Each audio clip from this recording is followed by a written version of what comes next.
Good morning दोस्तों। आज की इस वीडियो में सीमा स्टडी 88 यूट्यूब चैनल पर आप सभी का स्वागत है। आज की वीडियो में हम कवर करेंगे कि भारत शासन अधिनियम 1935 क्या था, इसकी क्या विशेषताएं थीं और ये भारत में क्यों लाया गया था और इसके लाने की क्या वजह थी। इसमें कौन कौन से संशोधन होते हैं और इसमें एक खास बात ये भी थी कि जो आज का हमारा संविधान है इसमें कम से कम 250 आर्टिकल्स भारत शासन अधिनियम 1935 से लिए गए थे। हम इसमें ये कवर करेंगे कि एग्जाम के पॉइंट ऑफ व्यू से किस तरीके के क्वेश्चंस एमसीक्यू बनते हैं और किस तरीके से ऑब्जेक्टिव क्वेश्चंस इसमें आते हैं।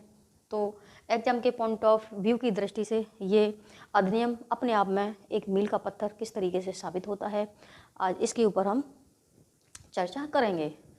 तो यह अधिनियम भारत में पूर्व उत्तरदायी सरकार के गठन में एक मील का पत्थर साबित हुआ था। यह एक लंबा विस्तृत दस्तावेज था जिसमें 321 धाराएं और 10 अनुसूचियां थीं।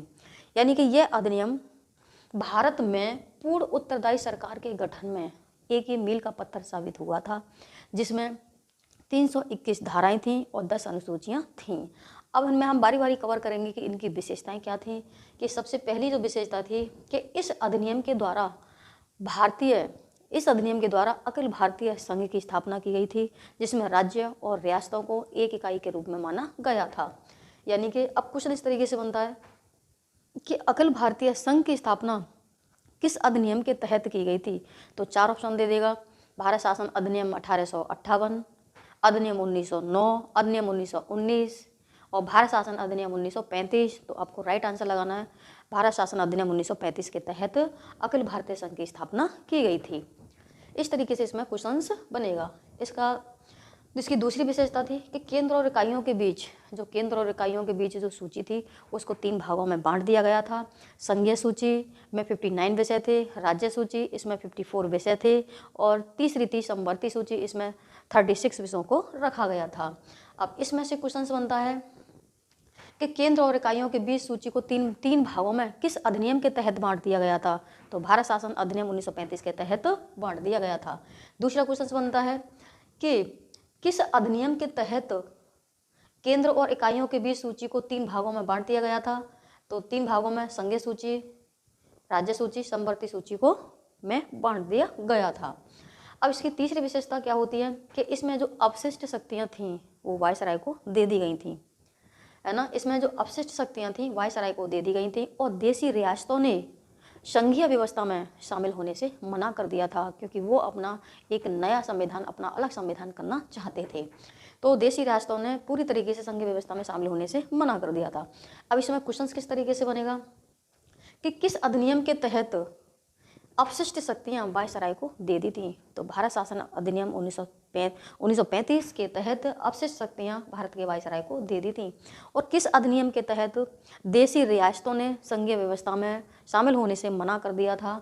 तो आंसर आएगा भारत शासन अधिनियम 1935 के तहत देशी रियासतों ने संघीय व्यवस्था में शामिल होने से मना कर दिया था।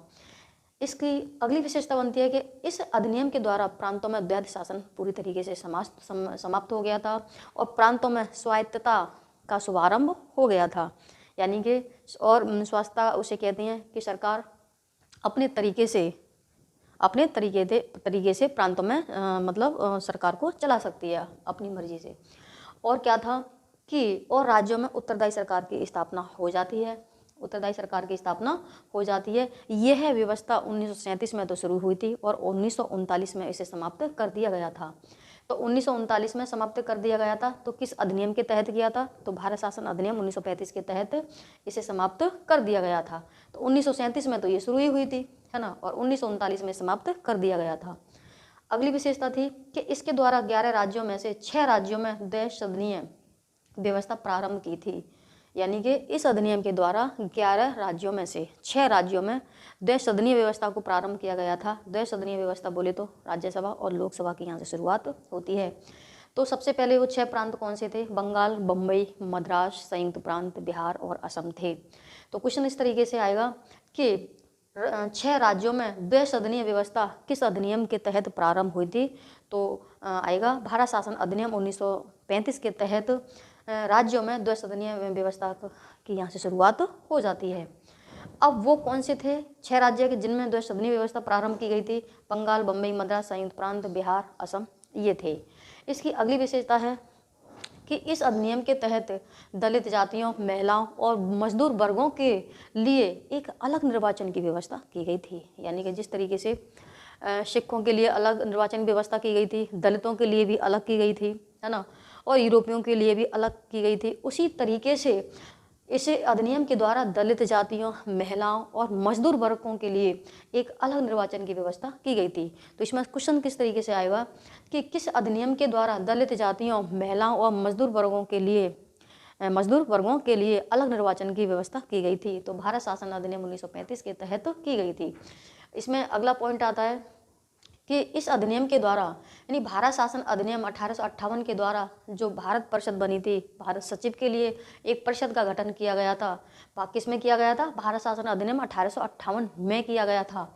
तो अब क्या हुआ कि इस अधिनियम के द्वारा उस परिषद को समाप्त कर दिया जाता है और इंग्लैंड में भारत के सचिव के लिए एक टीम का गठन कर दिया जाता है, जो इसकी एक सलाहकार समिति थी, बनी थी। अब क्वेश्चन इस तरीके से भी आता है कि किस अधिनियम के द्वारा भारत परिषद को समाप्त कर दिया गया था? तो आंसर आएगा भारत शासन अधिनियम 1935 के तहत भारत परिषद का यहाँ से क्या हो जाता है, इसको यहाँ से समाप्त कर दिया जाता है। और इसकी शुरुआत किस में हुई थी? भारत शासन अधिनियम 1858 में इसकी शुरुआत हुई थी और भारत शासन अधिनियम 1935 के तहत इसको समाप्त कर दिया जाता है। अगली विशेषता थी कि इसने मताधिकार का विस्तार किया। यानी इस अधिनियम के द्वारा क्या हुआ कि मताधिकार का विस्तार हुआ, जिसमें लगभग 10% जनसंख्या को मत देने का उसे अधिकार भी मिल गया था। तो क्वेश्चन इस तरीके से बन जाएगा कि किस अधिनियम के तहत 10% यानी कि 10% जनसंख्या को मत देने का अधिकार मिला था? तो भारत शासन अधिनियम 1935 के तहत 10% यानी 10% जनसंख्या को मत देने का अधिकार मिला था। इसका अगला पॉइंट है कि इस अधिनियम के द्वारा जो देश की मुद्रा और साख थी उसको नियंत्रित करने के लिए 1935 में एक भारतीय रिजर्व बैंक की स्थापना कर दी जाती है। किस अधिनियम के तहत होती है? तो भारत शासन अधिनियम 1935 के तहत इसकी स्थापना होती है।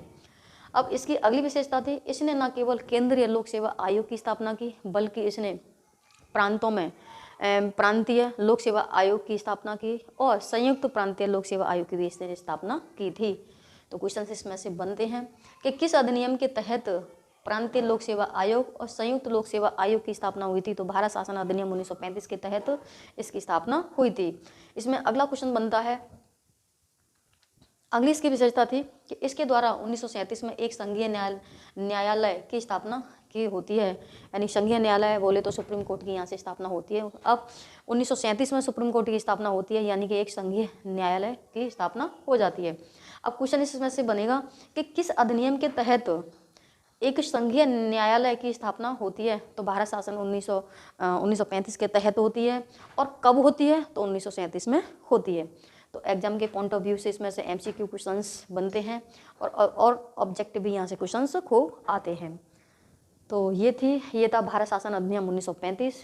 तो देख लेते हैं एक बार और इसे रिवाइज कर लेते हैं कि इसने यानी इस अधिनियम के द्वारा अखिल भारतीय संघ की स्थापना हो जाती है, जिसमें राज्यों और रियासतों को एक इकाई की तरह माना जाता है। अगली विशेषता थी, केंद्र और इकाइयों के बीच जो सूची थी उसको 3 भागों में बांट दिया गया था। संघीय सूची में 59 विषय थे, राज्य सूची में 54 विषय थे। तीसरी थी समवर्ती सूची, उसमें 36 विषयों को शामिल किया गया था। इसके लिए अगली विशेषता थी कि अपशिष्ट शक्तियों को अवशिष्ट जो शक्तियाँ थी वो वायसराय को दे दी गई थी और देशी रियासतों ने इसमें शामिल होने से मना कर दिया था। इसकी अगली विशेषता थी कि प्रांतों में द्वैत शासन को पूरी तरीके से समाप्त कर दिया गया था और प्रांतों में स्वायत्तता का शुभारंभ यहाँ से हो जाता है और राज्यों में उत्तरदायी सरकार की स्थापना हो जाती है। यह व्यवस्था 1937 में शुरू हुई थी और 1939 में इस अधिनियम के द्वारा इसे समाप्त कर दिया जाता है। अब अगली विशेषता थी कि इस अधिनियम के द्वारा 11 राज्यों में क्या होता है कि 11 राज्यों में से 6 राज्यों में द्विसदनीय व्यवस्था प्रारंभ की जाती है, जिसमें बंगाल, बम्बई, मद्रास, संयुक्त प्रांत, बिहार और असम शामिल थे। अब इसकी है कि इस अधिनियम के द्वारा दलित जातियों, महिलाओं और मजदूर वर्गों के लिए भी एक अलग निर्वाचन की व्यवस्था की जाती है। अगला पॉइंट था कि इस अधिनियम के द्वारा भारत शासन अधिनियम 1858 में जो एक भारत परिषद बनाई थी, भारत सचिव के लिए बनाई थी, उसको इस अधिनियम के द्वारा भारत शासन अधिनियम 1935 के द्वारा इसे समाप्त कर दिया जाता है और भारत सचिव के लिए इंग्लैंड में एक टीम का गठन कर दिया जाता है। इसकी अगली विशेषता थी कि इस अधिनियम के द्वारा मताधिकार का विस्तार होता है, जिससे लगभग 10% जनसंख्या को मत देने का इसे अधिकार मिल जाता है। इसकी अगली विशेषता थी कि इसके द्वारा यानी इस अधिनियम के द्वारा देश की जो साख और मुद्रा थी उसको नियंत्रित करने के लिए 1935 में एक भारतीय रिजर्व बैंक की स्थापना हो जाती है या स्थापना होती है। अगली विशेषता थी कि इसने न केवल केंद्रीय लोक सेवा आयोग की स्थापना की, बल्कि इसने प्रांतीय लोक सेवा आयोग की स्थापना की और संयुक्त प्रांतीय लोक सेवा आयोग की भी इसने स्थापना की थी। अगला है कि इस अधिनियम के द्वारा 1935 में एक संघीय न्यायालय की स्थापना की गई थी। और कब की गई थी? 1937 में की गई थी, जिसे सुप्रीम कोर्ट के नाम से जाना जाता है। तो एक दो बार देखेंगे तो रिवाइज हो जाएगा। और इसके आगे ये वीडियो यहीं समाप्त होती है या हमारा टॉपिक यहीं पर फिनिश होता है। इसके अगली की वीडियो हम बात करेंगे भारत परिषद अधिनियम 1947 क्या था। तो इसके बाद जो है इस टॉपिक पे बात हम आगे की वीडियो में करेंगे। जय हिंद।